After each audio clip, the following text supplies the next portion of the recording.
यदि निरंतर आर्थिक परेशानी बनी हुई है, यदि निरंतर हमारी बाधाएं हैं जो बिन बुलाए मेहमान की भांति हमारे जीवन से जा नहीं रही हैं, तो ये समझिए अब उसके अंत होने का समय आ गया है। कारण ये होगा कि अभी हम आपको वो सक्सेस की ड्यूटी बताने जा रहे हैं जिसको अपनाकर, जिसको अप्लाई कर कर उस हाउस को आप एक्टिवेशन कर सकते हैं जहां से आपको बाधा, आपको प्रॉब्लम आ रही है। एक एक बातों को समझिएगा, इसकी गहराइयों को समझिएगा। एक मिनट के लिए भी, एक सेकंड के लिए भी इस वीडियो को छोड़ के कहीं जाइएगा मत, क्योंकि यह आपके लिए बहुत अनुकूल होने वाला है, क्योंकि आपके जीवन पिक से जुड़ी हुई बहुत सी घटनाओं को हम यहां पर प्रदर्शित करने वाले हैं। ध्यान दीजिएगा, आपको ले चलते हैं सीधे 17 जनवरी सन 2023 में, जिस दिन शनि देवता का आगमन हुआ था ठीक आपके जीवन में, आपके 12वें भाव पर। आपने देखा था कि शनि देवता ने आते साथ ही आपके ऊपर सबसे पहले तो आपके राशि पर प्रभाव डाला। एक 7.5 का संचार, एक संचरण हो गया हमारे जीवन पर, मानो कि अब हमारे जीवन पर क्या होगा। फिर भी चलिए जैसे तैसे करके बहुतों ने आपसे ये भी कहा कि चलो भाई शनि आपके 12वें घर पर आए हैं, बहुत कुछ अच्छा करके भी जाएंगे। जरूरी नहीं, इस बात को आप ध्यान दीजिएगा कि 7.5 हमारे लिए कष्टकारक ही हो। प्रत्येक 7.5 हमारे लिए कष्टकारक नहीं होता। किसी किसी 7.5 में हमें बहुत कुछ प्राप्त हो पाता है। और यदि हमने इस टेक्निक को समझ लिया, इस सक्सेस की जो टेक्निक है, जो इसकी ड्यूटी है उसको समझ लिया, तो यकीन मानिए 7.5 में भी आप वो सब कुछ निकाल पाएंगे जो कभी आपने अपने में सोचा था, या जो कुछ आप अपने जीवन पर अचीव करना चाहते हैं। इसके लिए 17 जनवरी से हमने प्रारंभ किया था। अब 17 जून को क्या हुआ था, शनि देवता हमारे हो गए थे मार्गी अवस्था से वक्री चले गए थे। अब वक्री हो गए तो चलो भाई अब कुछ समय अच्छा होगा, लेकिन उसके बाद भी कुछ नहीं हुआ। अब 4 नवंबर को ये मार्गी भी हो गए। अब 4 नवंबर से लेकर के पूरे 30 जून 2024 तक के ये मार्गी अवस्था में रहेंगे। और इस हिसाब से देखा जाए तो लंबे अवधि अर्थात मार्च 2025 तक आपके 12वें भाव आपके खर्चों के भाव पर यहाँ पर समाहित हुए हैं। यदि आपने अपने जीवन पर खर्च को देखा है, परेशानियों को देखा है, इसका मतलब शनि आपके ऊपर प्रभावी नहीं हुए हैं। कारण यह है कि यदि आपको चाहिए कि आपके जीवन पर जो परेशानियां बनी हुई हैं इससे अगर आप मुक्ति चाहते हैं, तो आपको शनि के उस टेक्निक को समझना होगा, उसके जो ड्यूटियां जो प्रदान है उसको आपको समझना होगा। आप सब भली भांति जानते हैं कि शनि को न्यायकर्ता माना गया है। एक मजिस्ट्रेट की उपाधि प्राप्त है शनि देवता के पास, एक न्यायाधीश है हमारे शनि देवता। सभी ग्रहों को हमारे विधाता ने एक एक पद, एक एक दायित्व संभालने का एक अवसर प्रदान किया है। सूर्य देवता सभी ग्रहों के राजा हैं, उनको वो दायित्व मिला है। चंद्रमा देवता हमारे मन के स्वामी हैं, मंगल हमारे साहस हैं, तो वहीं बुध हमारी बुद्धिमत्ता है, गुरु हमारा ज्ञान है, और वहीं पर शुक्र हमारी भौतिक सुख संसाधन की प्रवृत्ति को हमारे जीवन पर ला करके प्रदर्शित करते हैं। उसी प्रकार शनि देवता तो कर्म के देवता है भाई, जो जैसा कर्म करेगा वैसा ही फल पाता, मेरे मालिक के दरबार में सब लोगों का खाता। इस बात को नहीं भूलना, सभी का खाता शनि देवता के पास है, जो जैसा करेगा वैसा प्राप्त करेगा। ये शनि देवता को दायित्व दिया है हमारे शिव शंकर जी महाराज ने। अब इनके पास जो दायित्व है इसको आप समझिए। आपके ठीक ये 12वें घर पर आए हैं। 12वें घर पर आना मतलब शनि देवता को हम क्या मानते हैं, एक पैसेंजर ट्रेन की भांति मानते हैं, जिनकी कार्य अवधि होती है 2.5 वर्ष की होती है। एक पैसेंजर ट्रेन को एक स्थान से दूसरे स्थान पहुंचने पे पूरे 2.5 साल का समय लगता है, आप ये मानिए। लेकिन यदि उसे सुपर फास्ट बना लिया जाए तो वही कार्य अवधि उसी 2.5 साल को वो हो सकता है 4 महीने में, 6 महीने में, या हो सकता है 4 दिन में ही वो कामना सिद्ध कर जाए, वो मंजिल तक पहुंचा जाए। अब हम समझते हैं उस शनि के द्वारा प्रदत्त जो हमारे कार्य अवधि है उसको कैसे किया जाए, और कैसे इसी 7.5 के प्रभाव में भी हम बहुत कुछ निकाल करके ले पाए। इसके लिए आपको एक बात बताते हैं, प्रत्येक जो अभिशाप है वो हमेशा अभिशाप नहीं होता। ध्यान रखिएगा, प्रत्येक अभिशाप एक दिन वरदान बनकर हमारे जीवन पर कायम जरूर होता है। और शायद इसी बात को समझते हुए आगे समझिएगा। शनि की दृष्टि को समझते हैं। शनि के पास 3 दृष्टियां हैं। शनि की जो कार्य अवधि है वो 2.5 साल की इनकी कार्य अवधि है। इनके पास जो दृष्टियां होती हैं वो पहली, दूसरी और तीसरी दृष्टियां होती हैं। इसके हिसाब से जो पहली दृष्टि होगी वो 3रे घर पर, दूसरी जो दृष्टि होगी वो 7वें घर पर, और इसके बाद फिर 10वें घर पर इनकी तीसरी दृष्टि होगी। अब पहली दृष्टि की बात करते हैं, जो आपकी सक्सेस की ड्यूटी होगी। 1, 2, 3 तीसरी ड्यूटी बनी है सीधे आपके धन भाव पर। लीजिए, अब बैठे कहाँ हैं? 12वें घर पे। देख कहाँ रहे हैं? आपके द्वितीय भाव को। अब ज्योतिष शास्त्र में एक मान्यता है कि शनि देवता की तीसरी दृष्टि जिस भाव पर होती है वहां व्यक्ति को बहुत संघर्ष करना पड़ता है। आप स्वतः विचार कीजिए, आपको आर्थिक संघर्ष भी नहीं करना पड़ रहा है, या फिर आर्थिक रूप से आपको जितनी संपन्नता चाहिए उसमें कोई ना कोई कमी अगर बनी हुई है तो ये समझिए शनि देव आपको अपना नेगेटिव प्रभाव जरूर दे रहे हैं, या फिर ये कहें कि हम शनि देवता से जो पॉजिटिव प्रभाव लेना चाहिए उसके अनुरूप हम प्राप्त नहीं कर पा रहे हैं। ये आपको समझना होगा। ये धन स्थान है, धन से जुड़ी चिंताएं, धन से जुड़ी हुई बाधाएं हमारे जीवन पर आएंगी। या फिर ये मानिए हमने धन तो बहुत कमाया क्योंकि धन स्थान पर दृष्टि है, परंतु खर्चे हो गए क्योंकि खर्चे स्थान पर शनि है। धन खर्च की अधिकता इस समय पर बनी हुई है, कोई बड़े लॉस हो रहे हैं, कोई बड़ी हानि हो रही है, इसका मतलब शनि के ने सुप्रभाव आपको दिया ही नहीं या हमने लिया ही नहीं। अब भाई यही स्थान हमारे कुटुंब का होता है। अपने परिवार, अपने कुटुंब के लिए हम बहुत कुछ करना चाहते हैं, एक सबको दिखाना चाहते हैं हम कि हम भी कोई चीज़ हैं भाई, हम भी अपने जीवन पर कुछ मिसाल कायम कर सकते हैं, क्योंकि आपके तो अपने लगन, आपके राशि के अधिपति ही देवगुरु बृहस्पति बनते हैं। एक ज्ञान आपके अंदर सदैव विद्यमान होता है और उसी कारण से आप सदैव की भांति इस समय पर भी एक विजेता बन करके आपका जीवन जरूर लक्षित होगा, इस बात को मत भूलिएगा। शनि देवता को अब इस भाव को आपको प्रभावी बनाना है, तो अब ड्यूटी जो मिली है आपको क्या मिली है? आपको दूसरे भाव से जुड़ने की आपको ड्यूटी मिली है। देखिए कि मेरा पैसा कहां जा रहा है, कहां आ रहा है मेरा पैसा, कैसे मैं अपने पैसे को मैनेज कर पाऊं, ये आपकी ड्यूटी है। इस पर आप नियंत्रण रखिए। सबसे ज्यादा संघर्ष आपको इसी भाव से करना पड़ रहा है, इसलिए ये आपकी ड्यूटी बनी हुई है। यही वो स्थान हो गया जहां पर आपके बैंक बैलेंस को प्रदर्शित किया जाता है, जहां पर भी संचित धन जहां पर जमा होता है, ये हमारा द्वितीय धन है, द्वितीय भाव है। इसलिए अगर इस भाव को एक्टिवेशन में लाना है आपको, यदि शनि के पॉजिटिव प्रभाव को लेना है तो अपने बैंक से जुड़ जाइए। जहां आपके खाते हैं, जहां आपका अकाउंट है बैंक में, वहां चले जाइए, वहां जाकर के आप कुछ पैसे जमा करिए। नहीं, अगर कुछ पैसे नहीं है कोई फर्क नहीं पड़ता, आप सिर्फ घूम करके आ जाइए। भाई आपकी ड्यूटी बैंक में लगी हुई है ना, तो यदि आप बैंक चले जाते हैं, घूम फिर के आ जाते हैं, तो शनि देवता क्या कहेंगे? अरे वाह भाई, इसने तो अपनी ड्यूटी पूर्ण कर लिया। और आप वहां से आ जाते हैं, आपकी ड्यूटी पूर्ण हो गई, आपकी हाजिरी लग गई।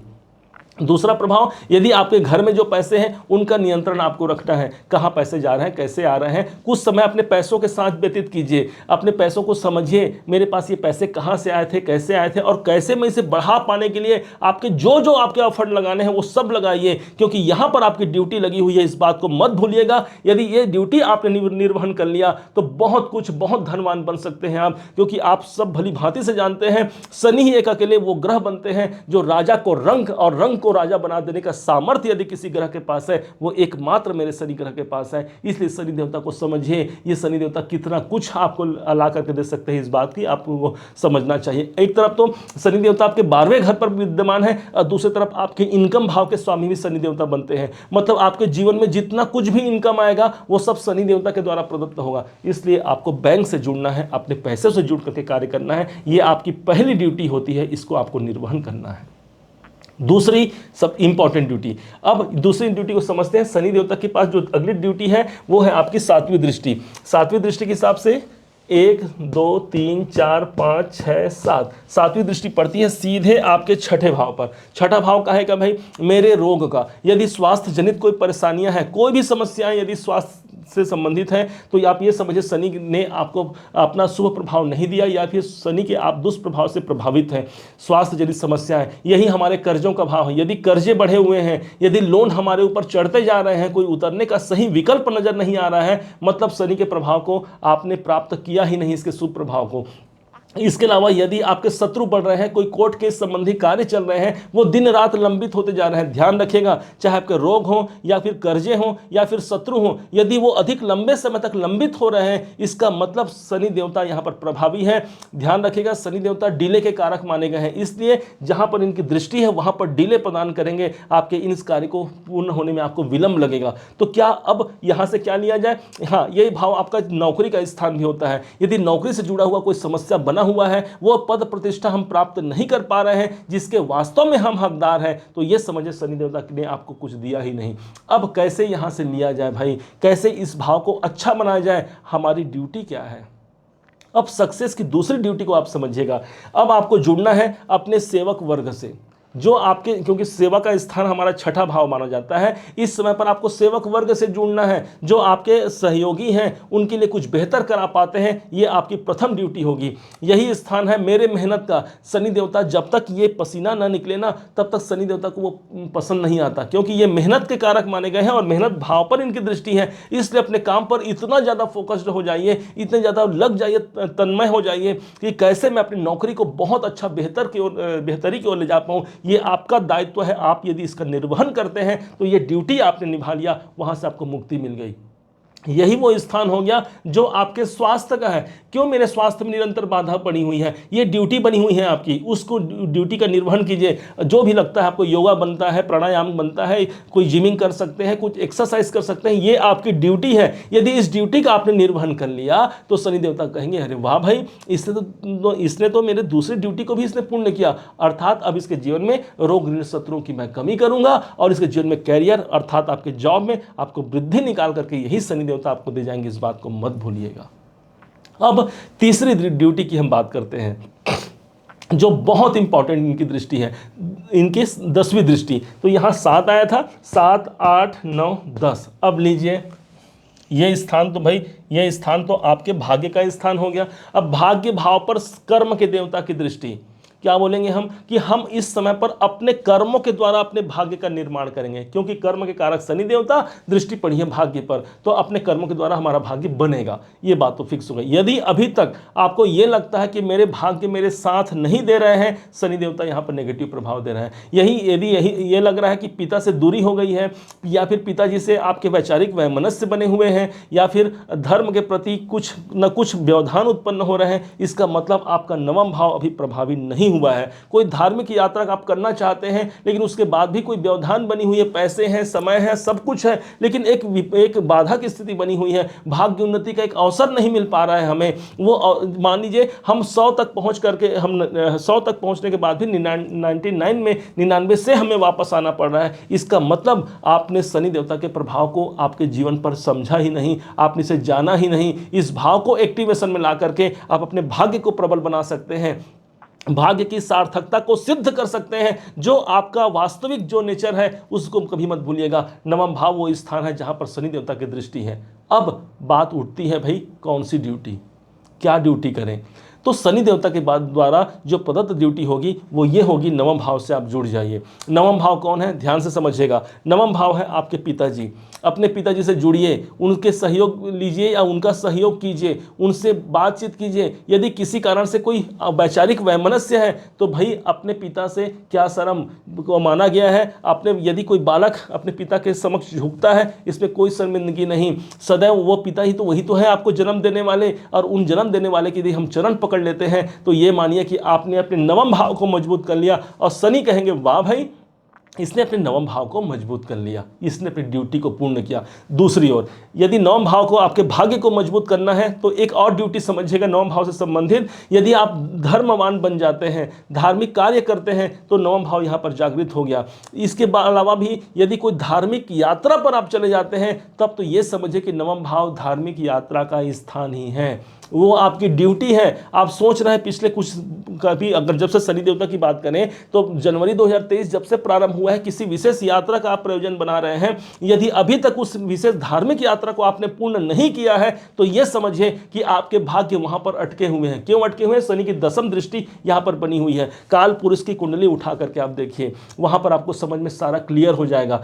काल पुरुष की कुंडली में 10वें भाव के स्वामी भी शनिदेव बनते हैं और 10वें भाव के कारक भी शनि देवता बनते हैं। इसलिए इसकी शनि की 10वीं दृष्टि जिस भाव पर होती है वहां हमें सबसे ज्यादा काम करने की आवश्यकता होती है, हमें वहां मेहनत करने की आवश्यकता होती है। कोई तीर्थ यात्रा करके ही, हमारे 12 ज्योतिर्लिंग है, अनेक शक्तिपीठ है, हम ऊटी मनाली तो बहुत जाते हैं, वहाँ जाकर के कोई फायदा नहीं, उससे हमारे भाग्य की जागृति नहीं होगी। हमारे भाग्य की जागृति तभी होगी जब हम धार्मिक यात्रा करेंगे। इस बात को आप मत भूलिएगा। अभी 8 महीने का कार्यकाल शनि देवता की मार्गीय अवस्था में है, इसके बाद फिर से वो वक्री हो जाएंगे। ये समय वो है, हालांकि ये आपको अच्छा रिजल्ट देंगे, कब तक देंगे कोई भरोसा नहीं, लेकिन आपको यदि जल्दी प्राप्त करना है तो ये समझिए आपको जो जो ड्यूटी बताई गई है उन सब ड्यूटियों का आप निर्वहन आपको करना ही पड़ेगा। इस समय पर वो सब कुछ आप प्राप्त कर पाएंगे जो कभी आपने सोचा था, जो कभी आपने समझा था। हमारा एकमात्र दायित्व है, एकमात्र दायित्व एक ज्योतिषी होने के कारण हम चाहते हैं आपके जीवन को बहुत लाभान्वित करा पाए। जो भी हमसे बन पड़ता है, जितने हमारे ज्ञान की क्षमता है, अपने 25 साल का अनुभव हम सब आपके समक्ष बांट रहे हैं। इसका मतलब यही है कि हम आपके जीवन पर कुछ अच्छा कर पाएं, तो हमारा जीवन भी हम अपने आप को धन्य मानेंगे। इस बात को मत भूलिएगा। दूसरा सबसे इंपॉर्टेंट जो एक उपाय और कर सकते हैं, इसके लिए माना गया है, हम बार बार बोलते हैं, अभी फिर से वो चीज़ कहेंगे कि जो 4th क्लास एम्प्लॉई हैं, ये साक्षात शनि देवता हैं। जो लूले हैं, लंगड़े हैं, जो अपंग हैं, वो बिना शनि के प्रभाव के वो हो ही नहीं सकते। वो शनि के रिप्रेजेंटेटिव हैं। उनसे मिलिए, उनसे जुलिए, और किसी प्रकार से यदि कुछ सहयोग करने की भावना आपके मन में है, उनका सहयोग कीजिए। यकीन मानिए आपने साक्षात शनि देवता को प्रसन्न कर लिया। जो लोग सिक्योरिटी गार्ड का नौकरी करते हैं या उस कार्य में संलग्न हैं, ये समझिए कि शनि देवता के वो प्रतिनिधि हैं। उनको जाकर कोई दान पुण्य करिए या कुछ भी प्रकार से उनका हेल्प करते यदि आपको बनता है, इसका मतलब शनि देवता को आपने प्रसन्न किया। शनि देवता कहेंगे वाह भाई, इसने तो ये अच्छा कार्य किया है। इसके अलावा भी आप कर सकते हैं, शनिवार के दिन पीपल पेड़ में अपना जल डालते हुए, अर्थात 1 लोटा जल ले लीजिए, पीपल पेड़ में जल डाल दीजिए, और उसी दिन पर तिल तेल अथवा सरसों के तेल से एक दीपक प्रज्वलित कर दीजिए। कुछ तेल लेकर के हाथ में उस पीपल वृक्ष में आप लेपन कर दीजिए। कारण इसका जानते हैं क्या हुआ? एक बार आपको कथा सुना देते हैं तो आपको यह समझ में क्लियर हो जाएगा कि आखिर पीपल पेड़ में हम क्यों दीपक जलाते हैं या फिर तेल अर्पण करते हैं। पीपल पेड़ की महत्ता तब हुई जब एक बार शनि देवता ने कहा कि मैं सभी को त्रासित कर चुका हूं, अब बारी है हनुमान जी महाराज की। और हनुमान जी के पीछे लग गए, हनुमान जी के सामने समक्ष चले गए और कहे कि हनुमान जी अब मैं आप पर अपनी दृष्टि का प्रभाव दूंगा। हनुमान जी ने तो रुष्ट हो गए और तत्काल उन्होंने अपने पूंछ पर शनि देवता को लपेट लिया और घुमाने लगे तीनों दिशाओं पर, घसीटते घसीटते छोड़ नहीं रहे थे। तब शनि देवता ने कहा हनुमान जी मैं विनय करता हूं, आप मुझे छोड़ दीजिए, छोड़ दीजिए। मैं ये वचन देता हूं कि जो आपकी भक्ति करेगा, जो आपकी कृपा प्राप्त करेगा, उस पर शनि का दोष नहीं लगेगा। और इसी कारण से तब से लेकर अब तक हम सब मिल करके उस पर हनुमान जी की कृपा प्राप्त करते हैं, जिससे हमें शनि से जनित जो परेशानी है वो प्राप्त नहीं होती। तभी उसी समय हनुमान जी ने भी ये वरदान दिया था कि हे शनिदेव, मैं भी ये वरदान देता हूँ, मेरे घसीटने से तुम्हारे शरीर जो छिल गए हैं, जो तुम्हारे लहूलुहान तुम हो गए हो, तो यदि कोई व्यक्ति, यदि कोई महिला शनिवार के दिन पीपल पेड़ में जा करके तुम्हारे अंगों पर मलहम लगाएगा, अर्थात उस दिन शनि देवता का वास होता है, कुछ तेल ले लीजिए, सरसों का तेल या तिल का तेल लीजिए और शनि देवता पर आप लेपन कर दीजिए उस पीपल के वृक्ष में। इससे होगा क्या? इससे होगा शनि देवता को शांति मिलेगी, उनके जो तकलीफ है उनसे उनको शांति मिलेगी। फलस्वरूप आपके जीवन में शांति और प्रसन्नता भर जाएंगे। ऐसे महान दयालु हैं हमारे हनुमान जी, जिनके कृपा से आप इस शनि देवता का भी प्रभाव पॉजिटिव ले सकते हैं अपने जीवन में। इस बात को मत भूलिएगा। आप सबको बहुत शुभकामनाएं हैं। भगवान शनि देवता हनुमान जी की कृपा से आपके जीवन में सदैव मंगल कामनाओं को ही हम प्रदर्शित करेंगे। हनुमान जी की कृपा सदैव आप पर बनी रहे, सदैव अपने जीवन पर तरक्की मार्ग पर अग्रसित हो। इन्हीं शुभकामनाओं के साथ अब हम ये वीडियो विराम देते हैं। उम्मीद है आप सबने इसे समझा है, आप सबने इसे जाना है। यदि आपने इसे समझा है, जाना है, मेरे समझाने का प्रयास यदि आपको सार्थक लगा हो, मेरे समझाने का तरीका यदि आपको सार्थक लगा हो, तो हर बार की भांति इस बार भी अपना प्यार भरा लाइक और कमेंट करना कभी मत भूलिएगा। बहुत मोटिवेशन मिलता है हमें कि हाँ, हमने अच्छा कार्य किया है और आप जैसे प्रबुद्ध वर्ग ने उसे सराहा है। और दूसरी बात, आपने अभी तक यदि हमारे चैनल को सब्सक्राइब नहीं किया है तो सब्सक्राइब भी कीजिएगा। पुनः एक बार फिर आप सभी का दिवस बहुत मंगलमय हो। इन्हीं शुभकामनाओं के साथ जय श्री हनुमान।